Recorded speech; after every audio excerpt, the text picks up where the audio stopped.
얘기가 있습니다만 고교 서열화 해소 방안에 대해서 저도 간단하게 몇 가지만 말씀드리겠습니다. 이게 이제 국회 입법권을 침해하는 것이냐에 대해서 사실은 입법권을 침해한 것은 시행령을 통해서 소위 이제 자사고를 확대했던 것이 입법권을 저는 침해했다고 생각합니다. 어떻게 생각하십니까? 예, 그래서 그때도 그런 지적이 있었습니다. 그렇죠. 그래서 논란이 계속 있어 왔던 것이고, 말하자면 이거는 그 원상 회복을 하는 것이고, 필요하면 국회에서 관련된 입법 논의가 필요하면 저는 입법 논의 할 수 있다고 보고 있습니다. 그래서 그 부분은 국회 입법권 침해가 아니다. 오히려 입법권 침해 상태를 원상 회복한 것이다. 저는 이렇게 생각을 하고 있고요. 두 번째로 학생의 학교 선택권을 침해한다. 저는 이렇게 생각하지 않고요. 거꾸로 학교의 학생 선택권을 제어하는 것입니다. 학교가 학생을 선택했던 것을 제어하자. 저는 이런 취지라고 저는 보고 있는데 어떻게 생각하십니까? 네, 그렇게 생각합니다. 예. 그래서 결국에는 이 얘기는 뭐냐면 학교가 학생을 선택해서 그러니까 선발 경쟁입니다. 선발 경쟁을 통해서 이미 우수한 아이들을 선점해 놓고서 그 아이를 상대로 해서 좋은 대학을 보내는 교육을 했다라는 것인데 이제는 선발 경쟁이 아니라 교육 경쟁을 해야 된다. 이렇게 좀 생각하는데 어떻게 생각하십니까? 예, 그래서 그 교육 과정을 그대로 운영하면서 특성화된 교육 과정을 더 잘할 수 있도록 하는 것이 방향입니다. 예. 그 다음에 이제 강남 8학군이 부활될 것 같다.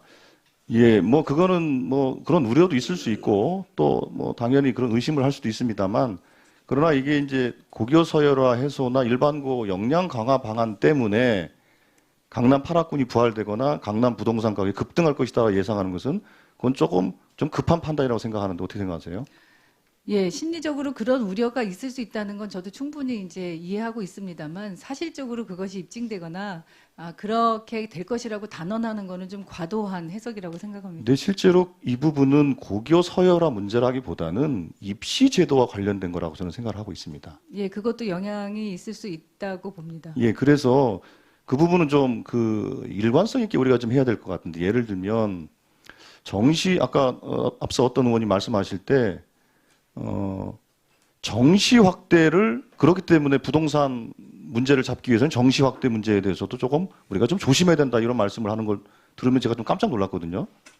왜냐하면 정시냐 수시냐 학종이냐 수능이냐 문제를 가지고 논의할 때는 정시 확대와 수능 확대를 얘기하시면서 이 자사고 문제 강남 이 8학군 또 부동산 문제를 얘기할 때는 정시 확대가 부동산 가격을 급등시키는 영향을 미칠 것이다라고 판단하는 것은 뭔가 좀 앞뒤가 안 맞는 주장 같은데 어떻게 생각하십니까?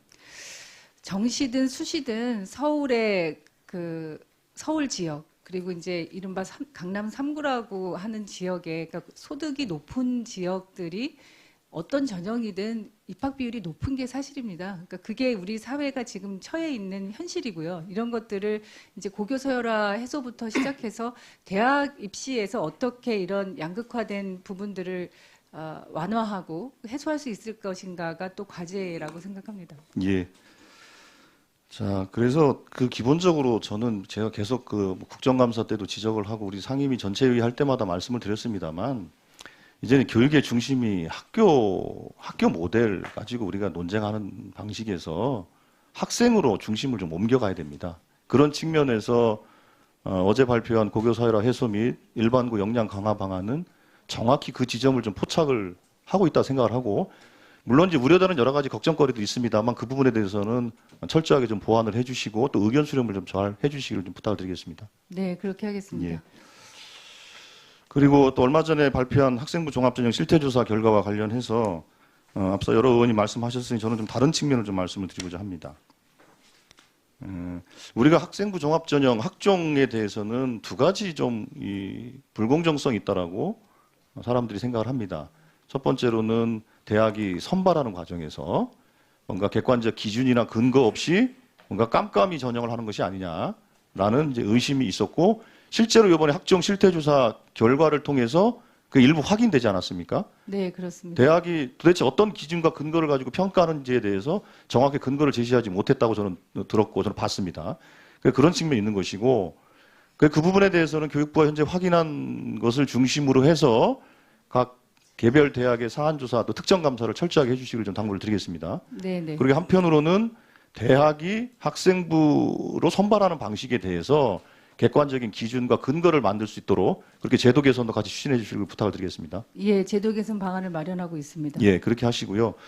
또 한 측면에서는 이번에는 대학에서 그 자료를 받아다가 202만 건의 자료를 받아다가 분석을 하다 보니 대부분은 대학이 그걸 어떻게 평가했느냐라는 측면을 이제 보게 됐던 것도 사실이죠.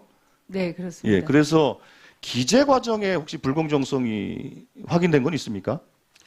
일부 이제 고등학교 학교 정보와 관련해서 그 자소서라든가 생활기록부 기록이 차이가 있거나 금지된 사항을 기록한 경우들이 있었습니다. 그래서 그 부분도 저희가 조금 더 구체적으로 확인을 하면서 이 부분에 대한 보완들을 어떻게 할 것인지 지금 검토 중에 있습니다. 예, 그래서 뭐 교육부에서 얼마 전에 발표할 때 학생부 기재 위반을 한 고등학교에 대해서도 행정 조치를 하겠다라고 말씀을 하신 것 같으니 그렇게 하시고요. 문제는 그게 고등학교에서 혹시 구조화가 돼 있지는 않은지에 대해서도 우리가 한번 점검을 해볼 필요는 있는 것 같습니다. 특별히 그 과정에서 시도교육감과 시도교육청의 역할이 저는 무엇보다 도 중요하다고 생각을 하고 있습니다. 네, 지금 시도교육감들은 정시 확대에 대해서 상당히 걱정스러운 목소리를 내고 있지 않습니까? 예, 예. 예, 뭐 그 목소리 내는 거는 저는 뭐 일리가 있다고 생각합니다. 그러나 다만 학생부 기재 과정에서의 이 불공정함에 대한 그 의구심에 대해서는 시도교육청과 시도교육감들이 저는 답변을 해야 된다고 생각합니다. 근데 제가 아무리 봐도 시도교육감과 시도교육청의 책임 있는 얘기를 제가 들어본 적이 없어요. 이런 상태에서 정시의 확대를 반대하는 목소리만 낸다고 해서 저는 그게 합리적인 목소리가 될 것 같지는 않습니다. 그런 측면에서 기재 과정의 공정성을 높이기 위해서 시도교육감과 적절한 예, 그 기재 과정이나 이제 기재 금지 사항들이 잘 지켜지고 있는지에 대한 관리 감독 등 이제 고등학교 과정에서의 필요한 조치들을 시도교육청 교육감들과 협의해서 마련할 것이고요. 여러 가지 그 제도 보완 책들에 대해서 의원님들께서도 또 제안을 해주시면 저희가 종합 방안을 발표하기 전까지 의견 수렴하도록 하겠습니다. 네, 수고하셨습니다.